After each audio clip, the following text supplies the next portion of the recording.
Fate and Destiny, and we're on page 35. We're going back just to catch everybody into this conversation.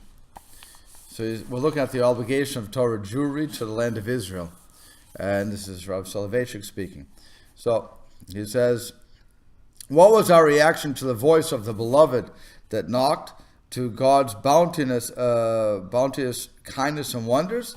Did we descend from our couches and immediately open the door? Remember, he's going with Shir HaShirim, with the Song of the Songs, and it says the lover knocked at the door, and the beloved, the one that was waiting for him, didn't get off off the couch, and she was very slow till finally she did get off the couch. But at that point, the beloved had gone away.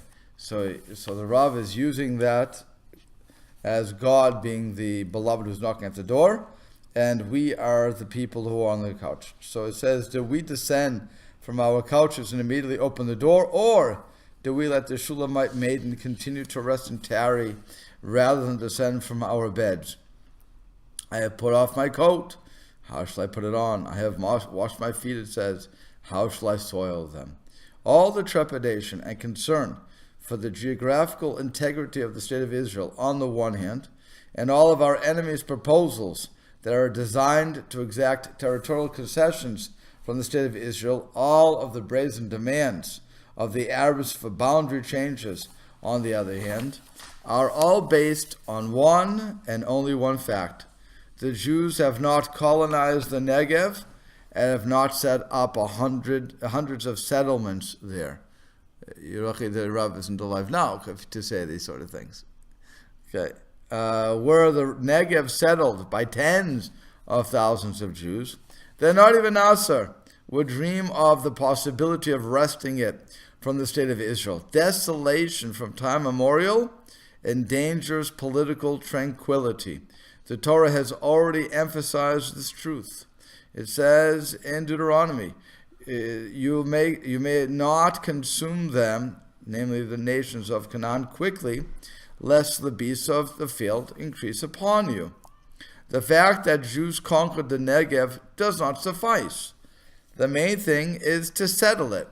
Maimonides, the great eagle, ruled that the first sanctification of the land wrought by Joshua was not permanent because it derived from military conquest, which was nullified by the invasion of the enemy, whose army was mighty and weapons many, who conquered the land and seized it from us.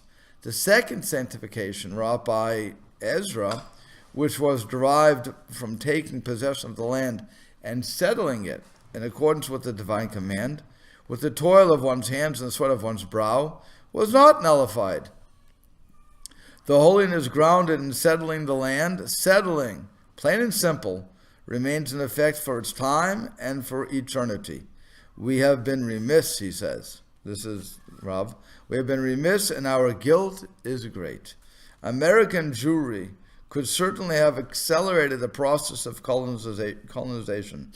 But why should we search out the faults of others and seek to place the blame on the shoulders of the secular Jews? Let us examine our own flaws and confess our own sins. It is precisely Orthodox Jews, more than all American Jews, who bear the burden of guilt for the slow pace of conquest through taking possession. A postscript to this statement is that a lot of his students, Rav Soloveitchik students, did indeed make Aliyah. And there's a lot in the YU world, since Zionism is something that's still alive, very much so. A lot of these people who are at the yeshiva, who study for a year or two in Israel, do end up making Aliyah. A lot of rabbis leave their posts to make Aliyah. So there's a lot that the Rav says when he's talking in the 60s or 70s, and that impacted on the next generation. It didn't happen in his generation, but it would happen in the next generation. So the obligation to pay close attention to the voice of my beloved that knocks, and to respond to him immediately with mighty deeds and undertaking devolves precisely upon those who are faithful to traditional Judaism. In other words, what he's saying is very simple. We preach Israel, we preach the sanctity of the land. The least we should do is, when we have the opportunity, move. Of course, you can ask, why didn't he move? That's the ultimate question. Rashi, basing himself on the Sifra in his commentary in the verse, and I will bring the land into desolation, states, this is a good dispensation for the Israelites, for the enemies will not find any gratification in the land, since it is desolate, since it would be desolate of its inhabitants. The land of Israel cannot be built by just any people or group.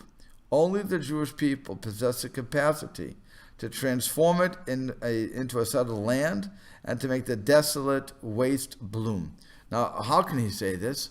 Because for 2,000 years, before the Jews came back, there were many people in the area, but they could never do anything with the desert. It remained a desert. It wouldn't grow. So much so that I think Mark Twain was the one who said, I visited the Holy Land, the land flowing with milk and honey, and it was nothing like that. It's all a lie. I think that's who said it.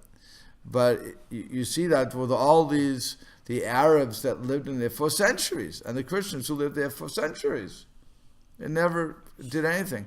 Suddenly, when the Jews went in after with the first Aliyah and second in the 1800s, that's when it started to bloom.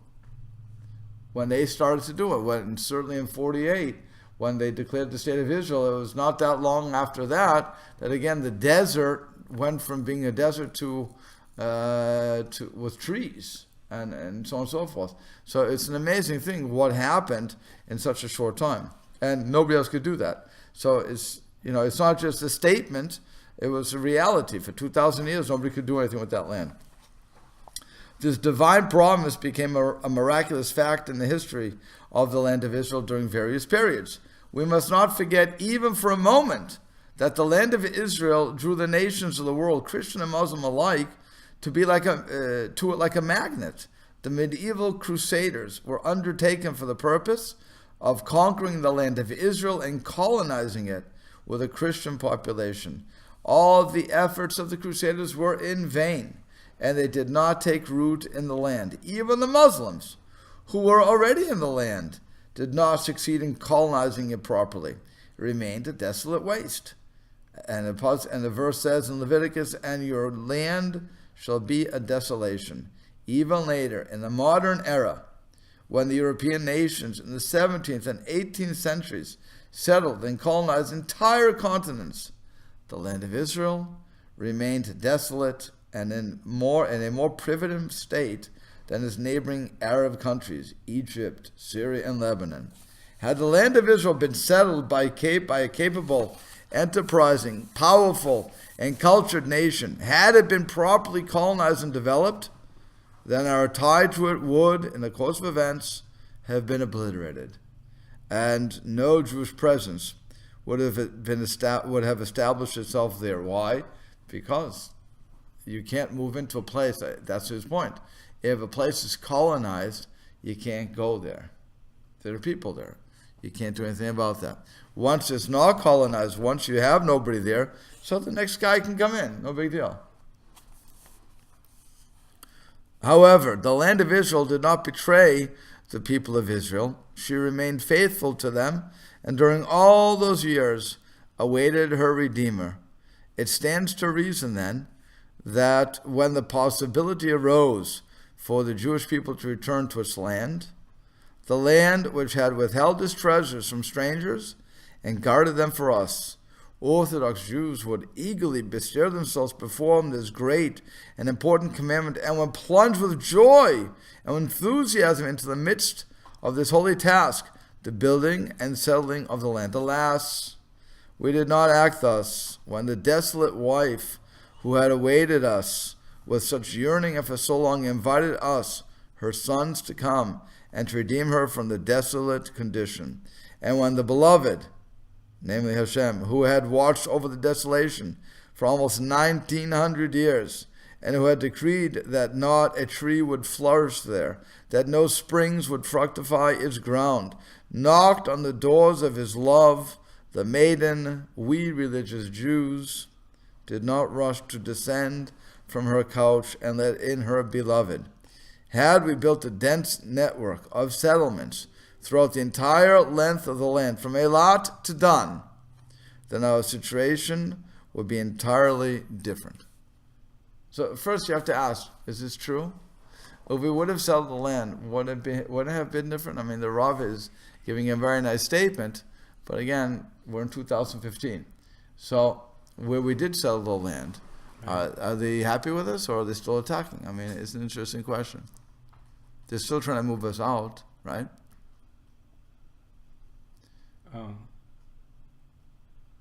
Hear what I'm asking? Yeah, go ahead. Right, no,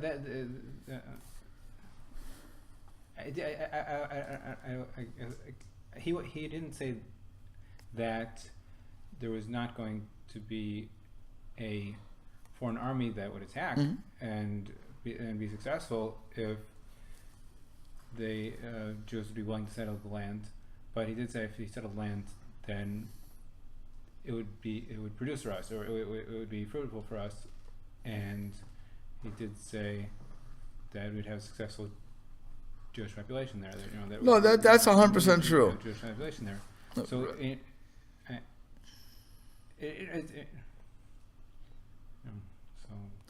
Well, I'm wondering if what he's arguing, first of all, he has a clear argument for settlements. Okay, he's clearly arguing, let's settle the land. So if against all of the odds, and he was also dealing with the time, just as we are today, in the political arena, that we should not be settling the land more than we have. That so much so that there's supposed to be, even though Jerusalem is accepted as a Jewish, well, at least by us, is accepted as a Jewish capital, and really nobody's going to argue except for the Arabs in that area, that is our land. Nonetheless, the President of the United States has said to them, you cannot expand. You can't even build a new hotel in your own land. And what everybody's recognizing is yours. You can't do it now. Netanyahu I don't think has listened and said, this is my land, I can do what I want on it, right? If it's my land, what's the problem? So it's interesting that the Rav is arguing that first we should have settled the whole thing.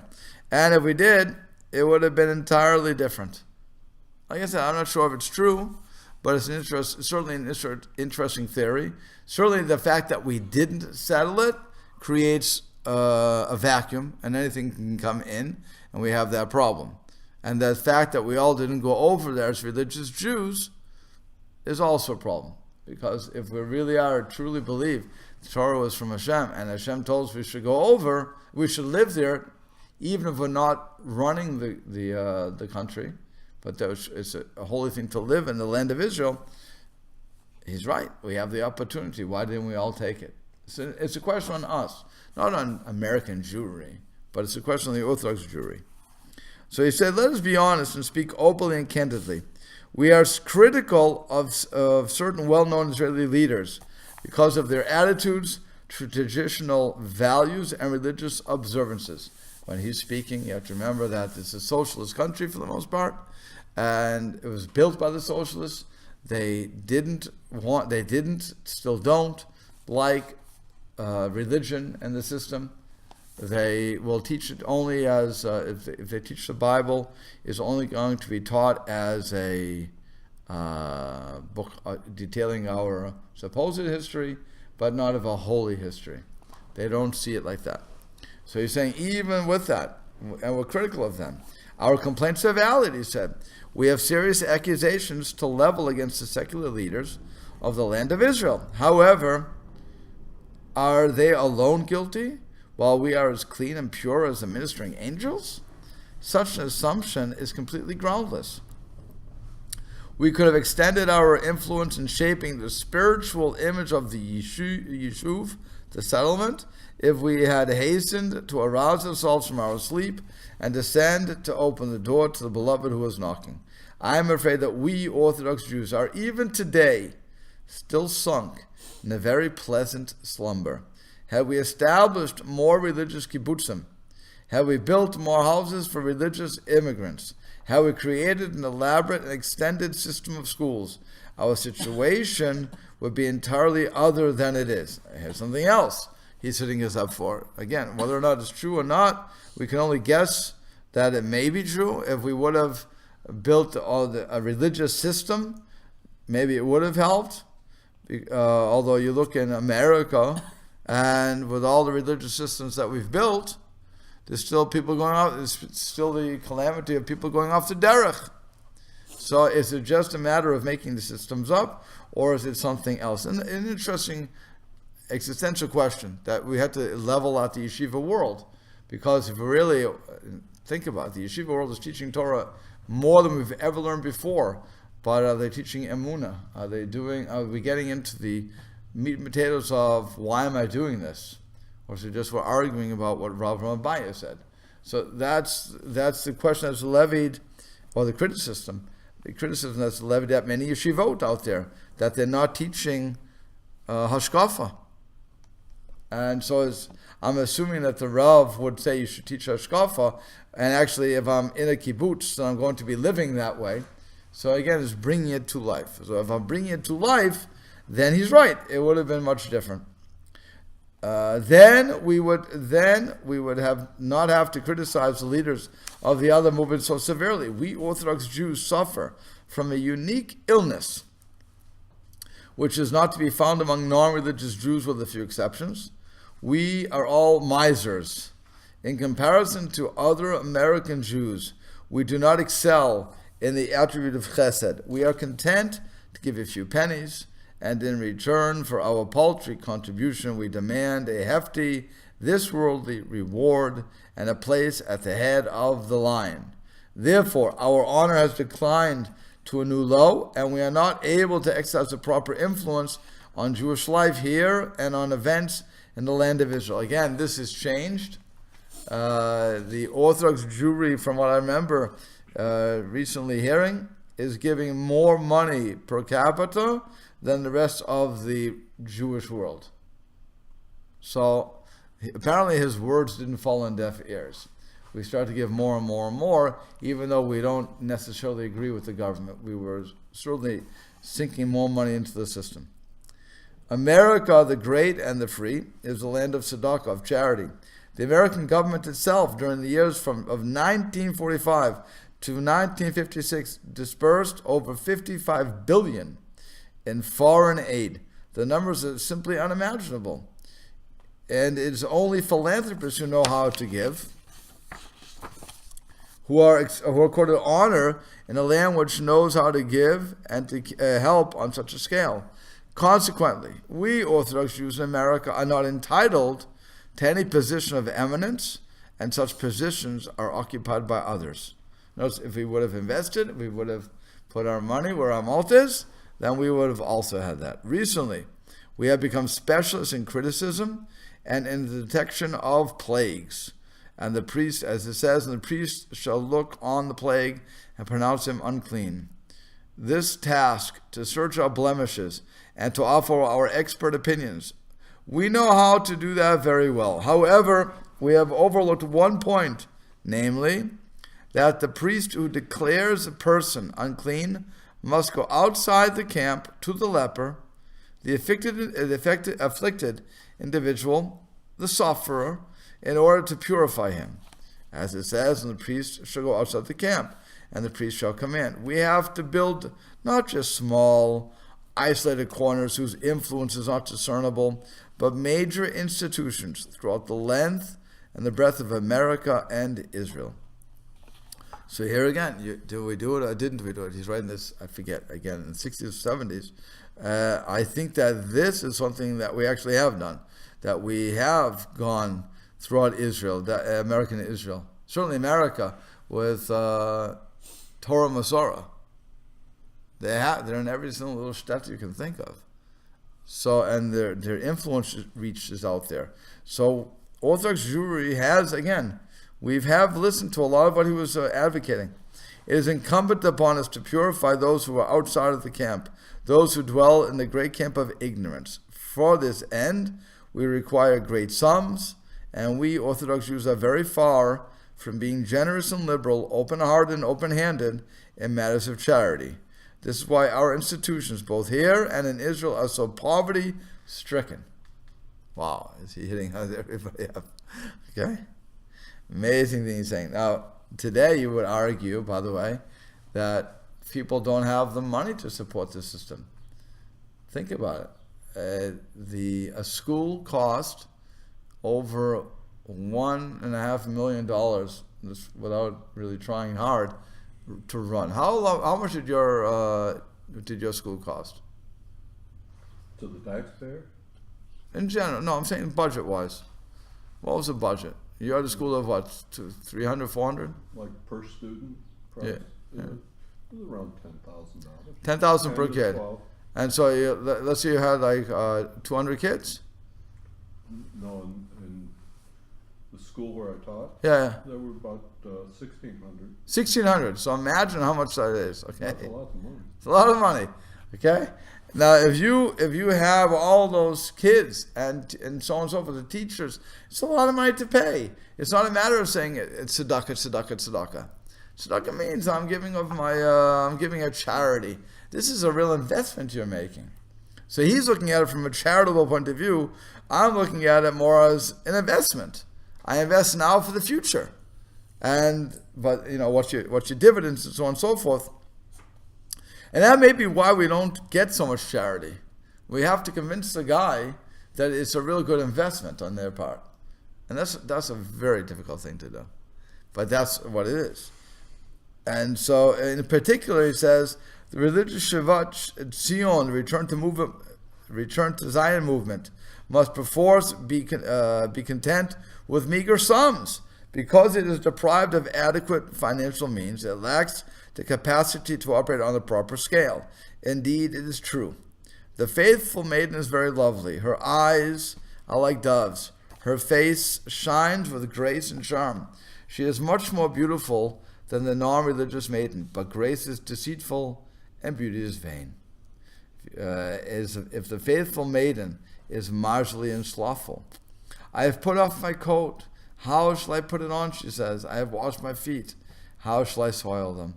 If one telephones a rich Jew and asks that he contribute to a worthy cause, replies, I'm going to Florida, and this year I have decided to stay in a luxury hotel.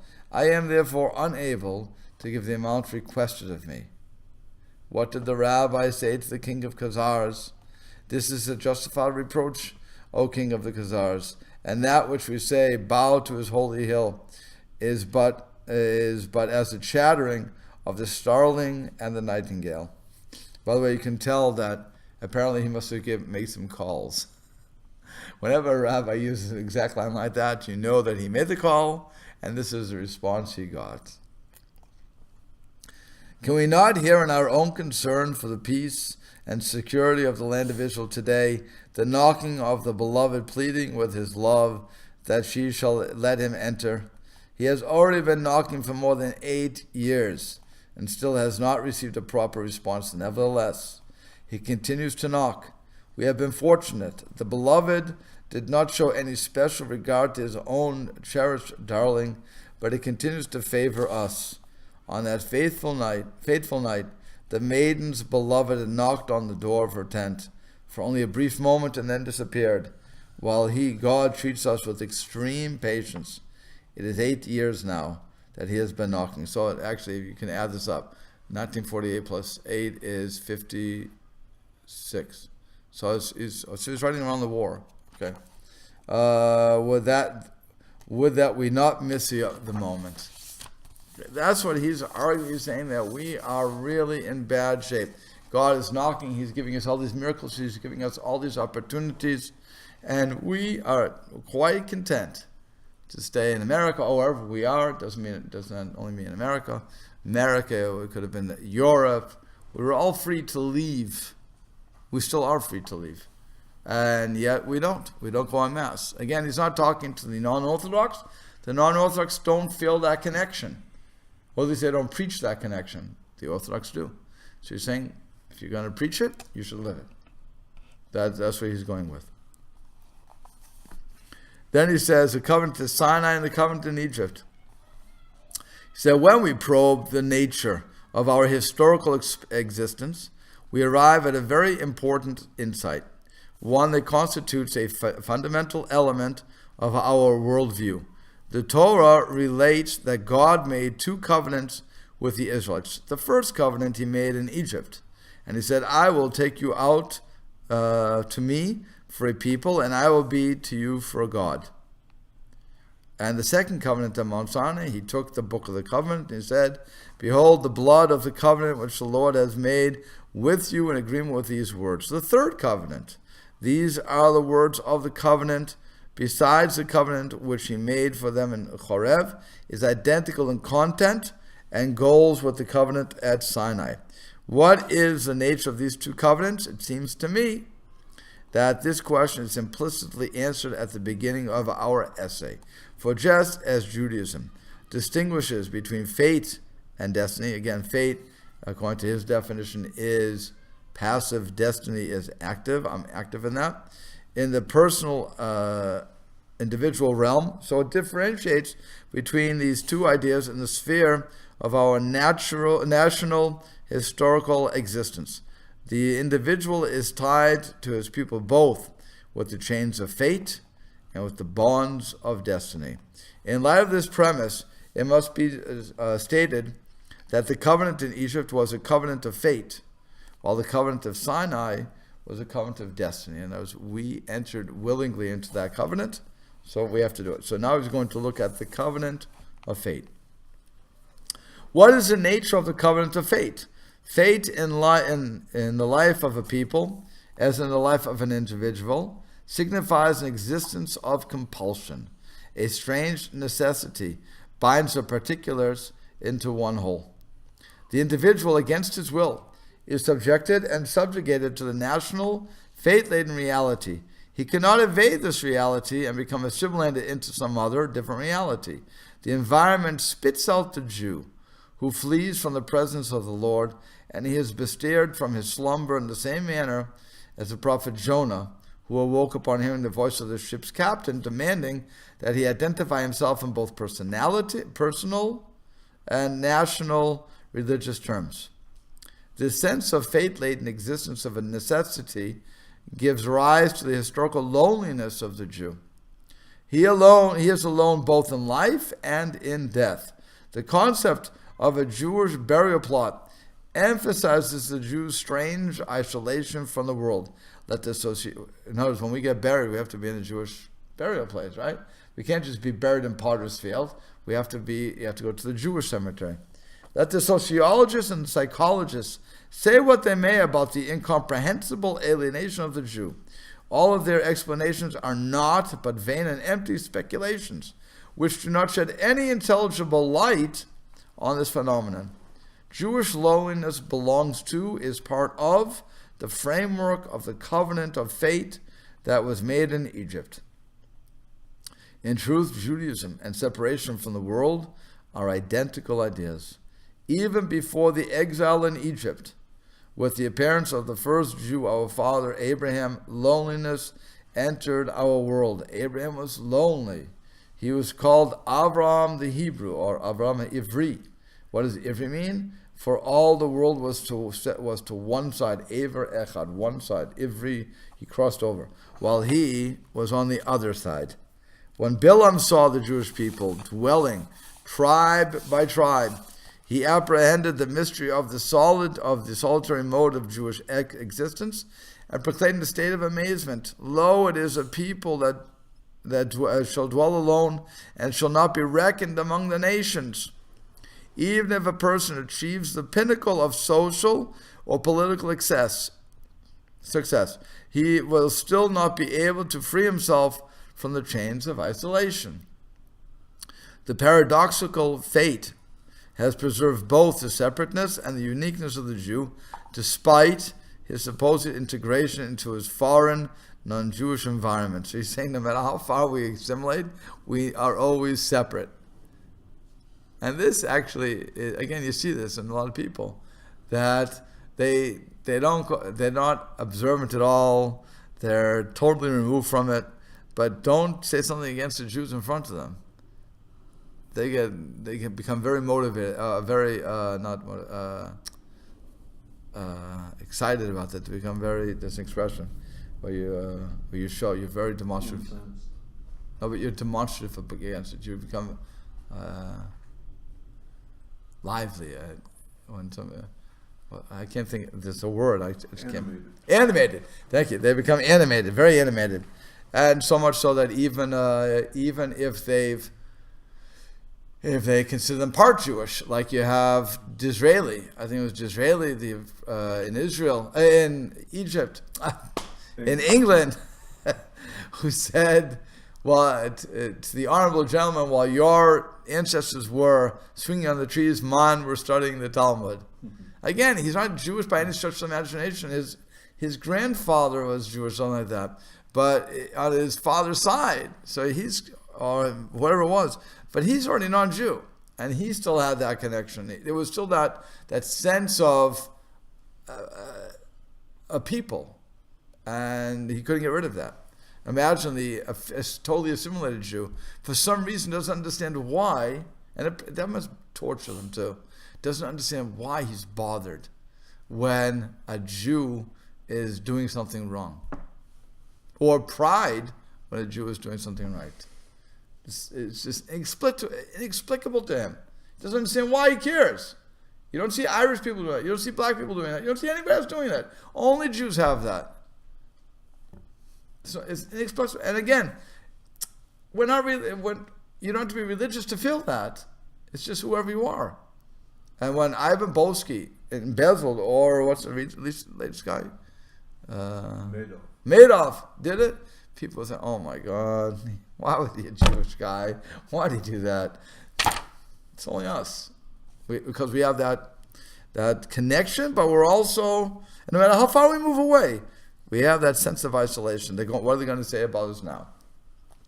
So even as politically powerful as a person as Joseph, who ranked next to the king of Egypt, lived separately from Egyptian society and dwelled alone in his tent.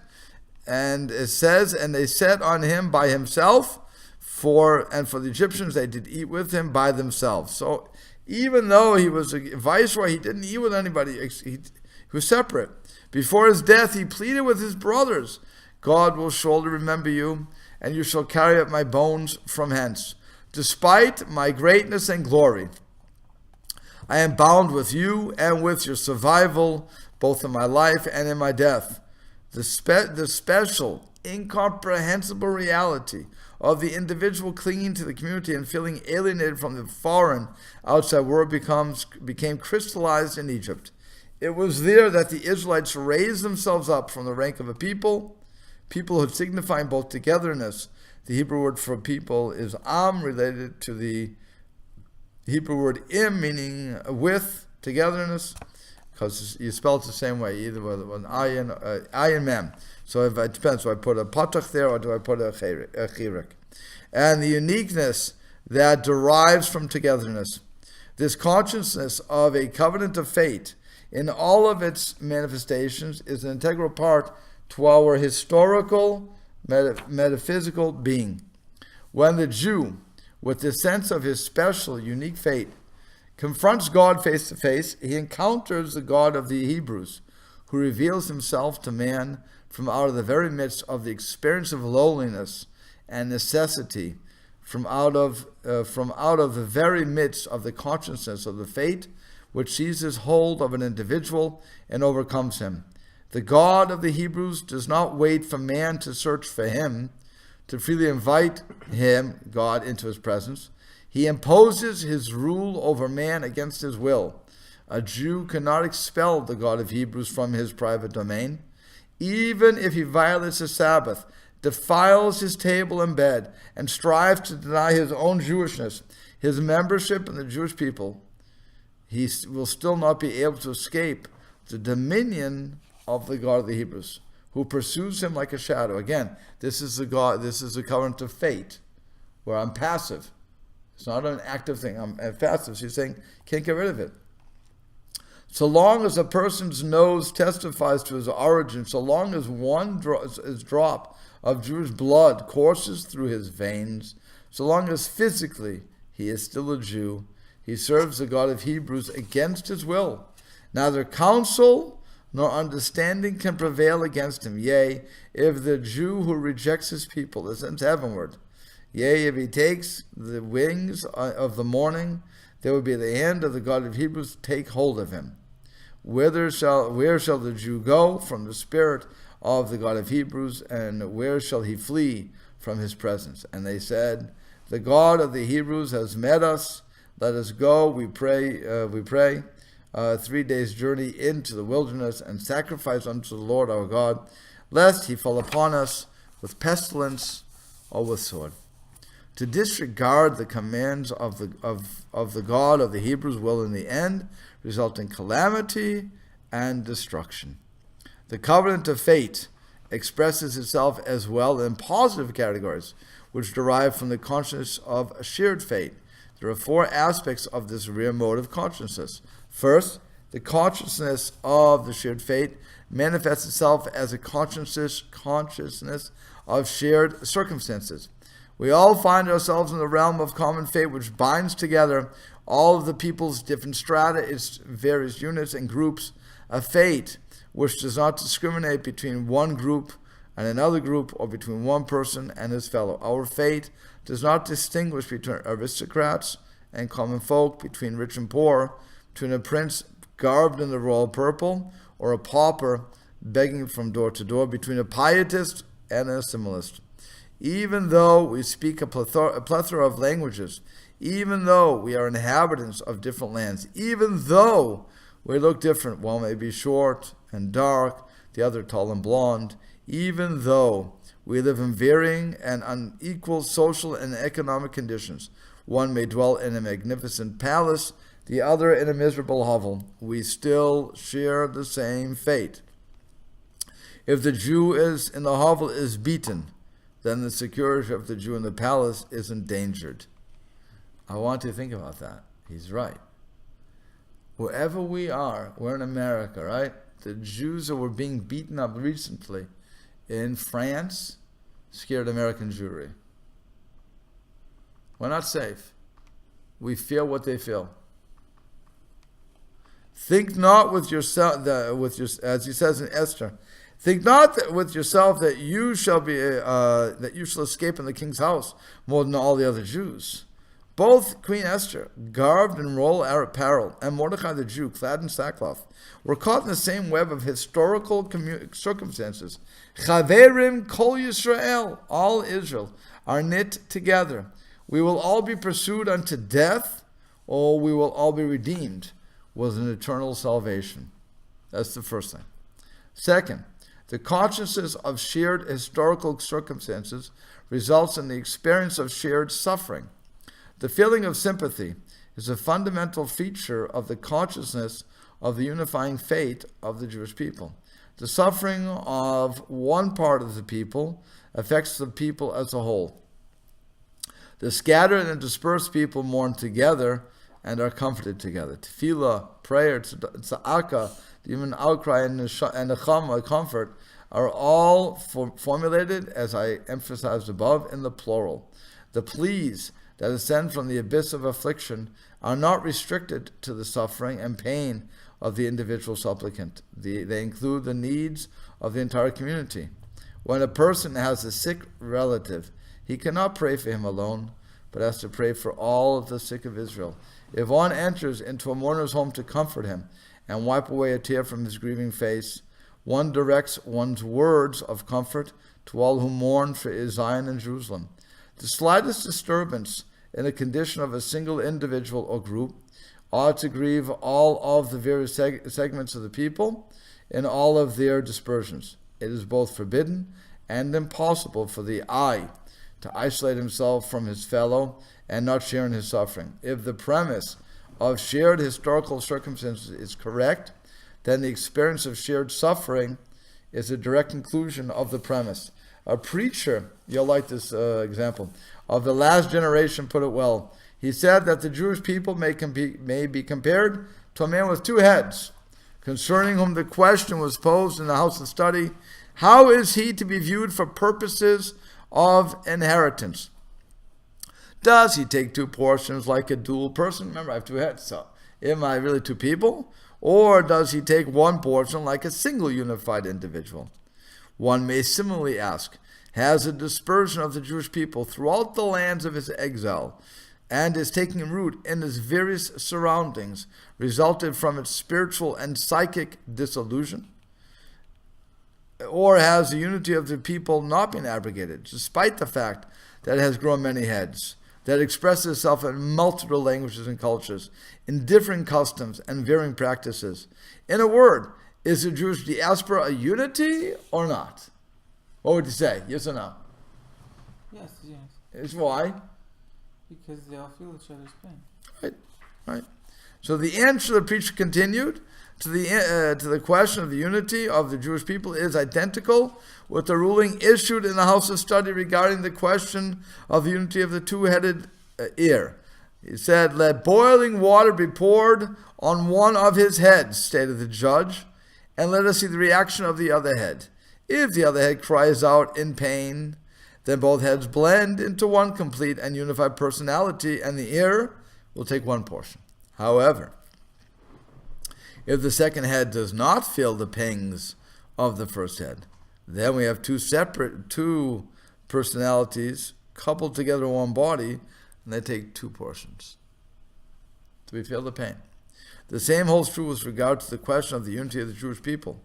The authoritative ruling is that as long as there is a shared suffering, in the manner of "I will be with him in trouble," there is unity. If the Jew upon whom divine providence has shed a beneficent light, and who consequently believes that, at least with respect to him, the venom of hate and rejection has been expunged from his surroundings, and he still feels the troubles of the people and the burden of fate-laden existence, then his link to the people has not been broken. If boiling water is poured upon the head of a Jew in Morocco, the fashionable attired Jew in Paris or London has to scream at the top of his voice, and through feeling the pain, he will remain faithful to his people. The fragmentation of the people and the blearing of his image are concomitants of the absence of the feeling of sympathy. So again, we see that we all do feel the pain. When the Jews were being bombed in Israel, everybody was getting together. Federation got everybody together to have a whole drasha and think we have to be unified in this. We have to feel each other's pain, no matter where we are. Again, the Jews that dealt with that. What was it called? From the Delhi, the Delhi in France. In France, yeah. Right. We all felt it when the rabbi was killed in Zimbabwe, I think it was. I don't know where it was, but the Chabad rabbi was killed. They came in, they slaughtered a whole bunch of them. The Jews felt that. And again, there was a question of, if they can do it there, they can do it anywhere. It's strange. It really is a strange thing that something happens so far away, we get worried about it. But that's it. That's what he's saying. That's is all being shared. And certainly we yell about it. Okay? I'll just see how far I can get. I don't know if I can... You know what? We'll stop here at the third one.